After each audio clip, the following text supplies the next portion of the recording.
Perkenalkan, nama saya Artia Pradita dengan NIM 2230703146.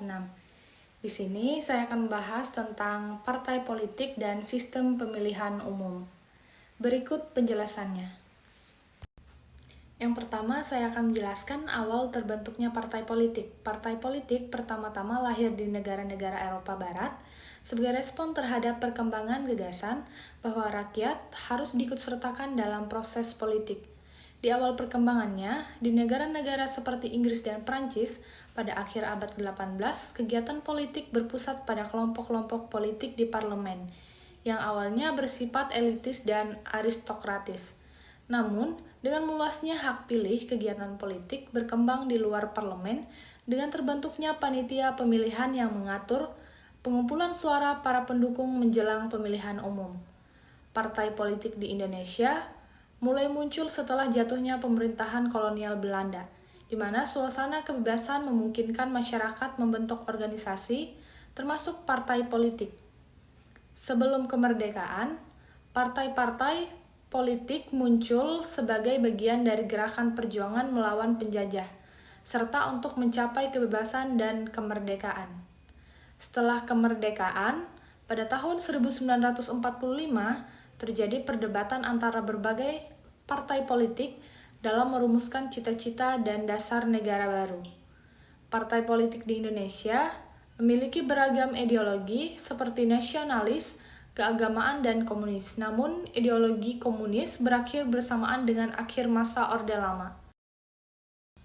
Perkembangan partai politik dipengaruhi oleh faktor-faktor seperti dimensi pemilihan umum, kepentingan konstituensi partai, organisasi partai, sistem partai, formulasi kebijakan, dan implementasi kebijakan. Terdapat 3 teori asal mula terbentuknya partai politik. Yang pertama, teori kelembagaan, yang kedua, teori situasi historik, dan ketiga, teori pembangunan.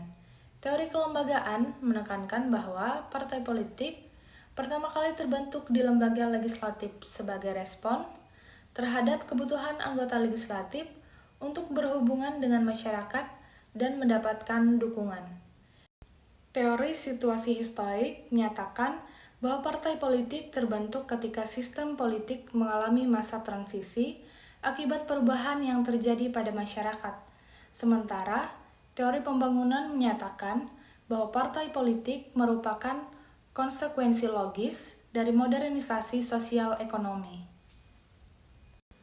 Pembahasan yang kedua adalah pengertian partai politik. Secara umum, partai politik adalah sekelompok orang yang terorganisir yang memiliki pandangan dan cita-cita yang sama mengenai suatu pemerintahan. Partai politik merupakan bagian dari infrastruktur politik dalam negara. Untuk memahaminya, maka beberapa ahli menyatakan pendapat tentang pengertian dari partai politik. Berikut ini pengertian partai politik yang dikemukakan oleh para ahli. Yang pertama, Miriam Budiarjo menyebutkan bahwa partai politik adalah suatu kelompok yang terorganisir yang anggota-anggotanya memiliki orientasi, nilai-nilai, dan cita-cita yang sama. Tujuan kelompok ini ialah untuk memperoleh kekuasaan politik dan merebut kedudukan politik, biasanya dengan cara konstitusional, untuk melaksanakan kebijaksanaan mereka. Yang kedua, Sigmund Neumann dalam Modern Political Parties mengemukakan definisi sebagai berikut. Partai politik adalah organisasi dari aktivis-aktivis politik yang berusaha untuk menguasai kekuasaan pemerintahan serta merebut dukungan rakyat atas dasar persaingan dengan suatu golongan atau golongan-golongan lain yang mempunyai pandangan yang berbeda. Selain pendapat para ahli tersebut, pengertian partai politik juga dijelaskan dalam Undang-Undang Nomor 2 Tahun 2011 tentang partai politik, yaitu sebagai berikut. Partai politik adalah organisasi yang bersifat nasional dan dibentuk oleh sekelompok warga negara Indonesia secara sukarela atas dasar kesamaan kehendak dan cita-cita untuk memperjuangkan dan membela kepentingan politik, anggota masyarakat, bangsa dan negara, serta memelihara keutuhan Negara Kesatuan Republik Indonesia berdasarkan Pancasila dan Undang-Undang Dasar Negara Republik Indonesia tahun 1945. Pembahasan yang ketiga adalah fungsi partai politik. Fungsi dari partai politik yang pertama adalah rekrutmen politik. Partai politik juga berfungsi untuk mencari dan mengajak orang yang berbakat untuk turut aktif dalam kegiatan politik sebagai anggota partai. Dengan demikian, partai politik turut memperluas partisipasi politik. Wajar saja apabila ada partai politik berlomba-lomba untuk merekrut seseorang untuk dijadikan anggota atau kader. Apalagi seseorang tersebut mempunyai pengaruh yang besar dalam penggalangan massa atau dari segi finansial yang dapat membantu jalannya sebuah partai politik. Contoh dalam proses pemilihan kepala daerah, kabupaten atau kota, provinsi, dan presiden, partai politik sangat bersaing sekali untuk bisa menjagokan calonnya yang kadang-kadang berasal dari luar partai. Hal ini disebabkan oleh pengaruhnya. Fungsi partai politik yang kedua adalah sosialisasi politik. Sosialisasi politik dapat diartikan sebagai upaya pemasyarakatan politik agar dikenal, dipahami, dan dihayati oleh masyarakat. Usaha sosialisasi politik berkaitan erat dengan usaha partai politik untuk menguasai pemerintahan melalui kemenangan dalam pemilihan umum. Dalam usaha menguasai pemerintahan, partai politik harus memperoleh dukungan seluas mungkin. Oleh karena itu, partai politik berusaha menciptakan image kepada masyarakat luas bahwa ia memperjuangkan kepentingan umum. Itulah upaya sosialisasi politik yang dapat dilakukan oleh partai politik. Bentuk sosialisasi politik lain yang dapat dilakukan oleh partai politik adalah sebagai berikut. Partai politik berusaha mendidik anggota-anggotanya menjadi manusia yang sadar akan tanggung jawabnya sebagai warga negara dan menempatkan kepentingan diri sendiri di bawah kepentingan nasional. Selain itu, partai politik juga berupaya memupuk identitas nasional dan integrasi nasional. Proses sosialisasi dapat dilakukan dengan berbagai cara, misalnya dengan ceramah-ceramah penerangan, kursus kader, dan kursus penataran. Biasanya proses sosialisasi berlangsung dalam kurun waktu yang cukup lama dan berkesinambungan. Fungsi partai politik yang ketiga adalah komunikasi politik. Komunikasi politik adalah proses penyampaian informasi mengenai politik dari pemerintah kepada masyarakat dan dari masyarakat kepada pemerintah. Dari pengertian tersebut dapat kita pahami bahwa di dalam suatu proses komunikasi politik, partai politik berfungsi dalam menjembatani komunikasi antara pemerintah dengan masyarakat. Partai politik berfungsi sebagai komunikator sekaligus komunikan politik yang menyampaikan segala informasi, tidak hanya dari pemerintah yang terkait regulasi, keputusan-keputusan dan kebijaksanaan, tetapi juga aspirasi yang mereka tampung dari masyarakat. Kedudukan partai politik yang berada di antara masyarakat dan pemerintah membuat partai politik menjadi suatu komponen penting dalam sistem politik. Fungsi partai politik yang keempat adalah pengendali konflik. Dalam suasana demokrasi, persaingan dan perbedaan pendapat dalam masyarakat merupakan soal yang wajar jika terjadinya suatu konflik dalam pemerintahan. Maka partai politik berusaha untuk mengatasinya dengan jalan, pendekatan ataupun cara-cara yang dilakukan oleh partai, seperti sering mengadakan rapat-rapat, mulai dari sifatnya biasa sampai luar biasa, dari yang rapat berskala kecil sampai yang berskala besar, ataupun konsolidasi dengan kader-kader partai atau dengan pemerintah. Dalam praktek politik, sering dilihat bahwa kadang-kadang fungsi tersebut tidak dilaksanakan seperti yang diharapkan. Misalnya, informasi yang diberikan justru menimbulkan kegelisahan dan perpecahan dalam masyarakat.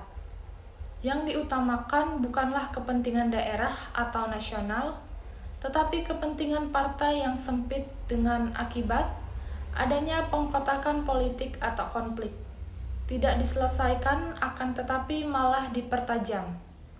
Seperti yang kita lihat di media massa, adanya program-program siaran yang berkaitan dengan kisru politik malahan berisikan dan mengungkit atau mempertajam permasalahan dan bukannya menyelesaikan permasalahan, dan inilah ditonton oleh halayak ramai atau publik.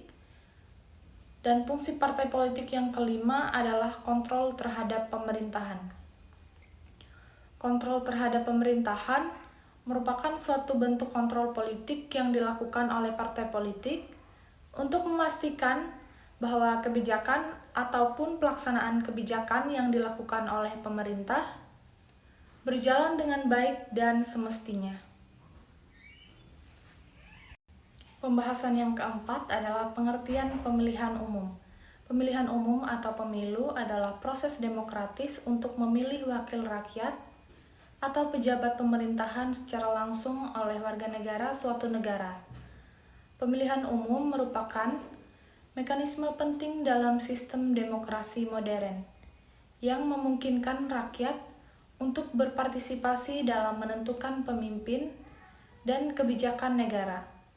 Pemilihan umum bertujuan untuk menciptakan sistem pemerintahan yang berdasarkan pada kehendak rakyat, menjaga prinsip-prinsip demokrasi, mendorong partisipasi politik warga negara, dan memastikan bahwa pemimpin yang terpilih mewakili kepentingan dan aspirasi masyarakat secara luas. Pemilu yang adil, bebas, dan transparan sangat penting dalam menjaga integritas demokrasi suatu negara. Pembahasan yang kelima adalah sistem pemilihan umum. Dalam rangka mewujudkan pemilihan umum yang demokratis, diperlukan sebuah sistem yang mendukung ke arah tersebut. Menurut Kamus Besar Bahasa Indonesia, sistem adalah perangkat unsur yang secara teratur saling berkaitan, sehingga membentuk suatu totalitas. Dengan kata lain, kita dapat juga mengartikan bahwa sistem adalah bagian-bagian atau komponen-komponen yang saling bergantung kepada yang lain dan saling mengadakan interaksi.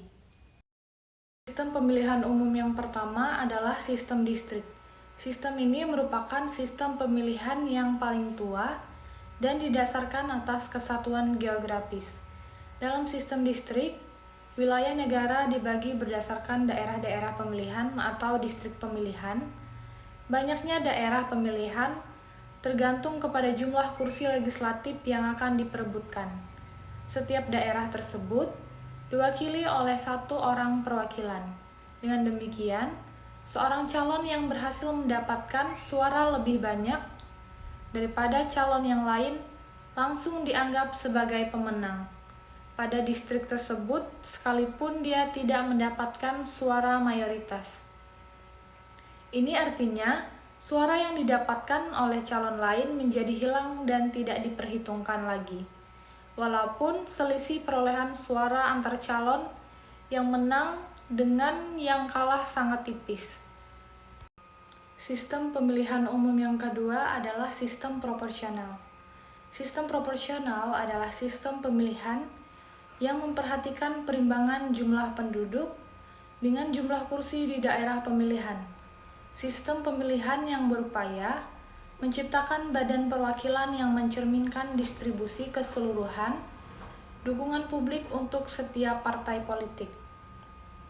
Dalam sistem ini, proporsi kursi yang dimenangkan oleh partai politik dalam sebuah daerah pemilihan berbanding seimbang dengan proporsi suara yang diperoleh partai tersebut. Di dalam sistem ini, kelompok minoritas mendapatkan perwakilan sebanding dengan dukungan pemilihan mereka.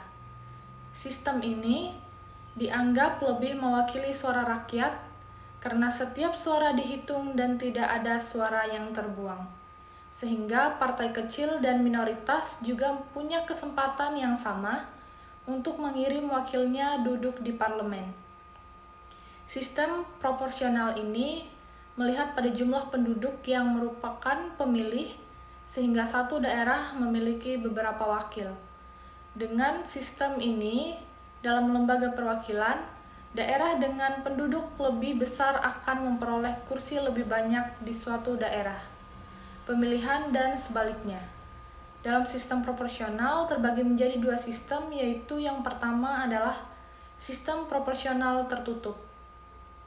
Sistem proporsional tertutup adalah pemilu di mana pemilih hanya memilih tanda, gambar, atau lambang partai dalam surat suara karena tidak tersedia daftar kandidat wakil di surat suara. Dan yang kedua adalah sistem proporsional terbuka. Sistem proporsional terbuka adalah pemilu di mana pemilih dapat memilih nama atau foto kandidat yang tersedia di surat suara. Mekanisme ini menuntut partai politik menyediakan daftar kandidat wakil rakyat untuk dimasukkan ke dalam surat suara, dan kandidat yang meraih suara terbanyak terpilih sebagai wakil rakyat. Sistem pemilihan umum yang ketiga adalah sistem campuran. Sistem ini juga dikenal sebagai sistem pemilihan semi proporsional. Dalam sistem ini, suara dikonversi menjadi kursi dengan hasil yang berada di antara sistem pemilihan proporsional dan sistem pluralitas mayoritas atau distrik. Sistem ini dibuat dengan tujuan untuk menggabungkan ciri-ciri positif dari kedua sistem sebelumnya. Dengan demikian, diharapkan akan didapatkan sistem pemilu yang lebih baik. Dalam sistem ini terdapat dua varian, yaitu sistem paralel dan sistem mixed member proporsional. Sistem paralel adalah sistem di mana dua jenis pemilihan yang berbeda digunakan secara terpisah tanpa ketergantungan satu sama lain. Sebagian distrik menggunakan sistem proporsional representatif daftar dan sebagian lainnya menggunakan sistem distrik. Setiap pemilih mendapatkan dua surat suara, satu untuk memilih perwakilan distrik dan satu lagi untuk memilih partai secara proporsional. Tidak ada kompensasi suara antara distrik dan proporsional dalam sistem ini. Dalam sistem mixed member proporsional, kursi proporsional diberikan untuk mengompensasi disproporsionalitas yang dihasilkan oleh hasil kursi distrik. Misalnya, jika salah satu pihak mendapatkan 10% suara nasional, tetapi tidak memperoleh kursi di distrik, maka akan diberikan kursi yang diperoleh berdasarkan sistem proporsional, sehingga partai tersebut akan memenangkan 10% kursi di lembaga perwakilan. Sistem pemilu yang digunakan di Indonesia adalah proporsional terbuka. Sistem proporsional terbuka merupakan sistem di mana pemilih bisa langsung memilih caleg atau calon presiden sesuai dengan yang dipilih. Artinya, pemilih bisa memilih sesuai dengan keinginannya tanpa harus ditentukan oleh partai politik. Sistem pemilu tersebut mulai diterapkan di Indonesia sejak pemilu tahun 2004, kemudian berlanjut diterapkan pada pemilu 2009, pemilu 2015, 2019, dan pemilu 2024. Sebelum menganut proporsional terbuka, Indonesia juga pernah menganut sistem pemilu proporsional tertutup yang telah diatur dalam Undang-Undang Nomor 12 Tahun 2003. Dalam sejarahnya, sistem proporsional terbuka dan tertutup pernah diterapkan dalam pemilihan umum di Indonesia. Pembahasan selanjutnya adalah peran partai politik dalam pemilu. Partai politik memiliki peran penting dalam pemilu, termasuk memilih calon, merumuskan kebijakan, memobilisasi pemilih, memberikan pendidikan politik, mengawasi pemerintahan, menggalang dana, dan mengelola kampanye. Mereka memfasilitasi proses demokrasi dengan mengatur kekuasaan politik dan mendorong partisipasi masyarakat.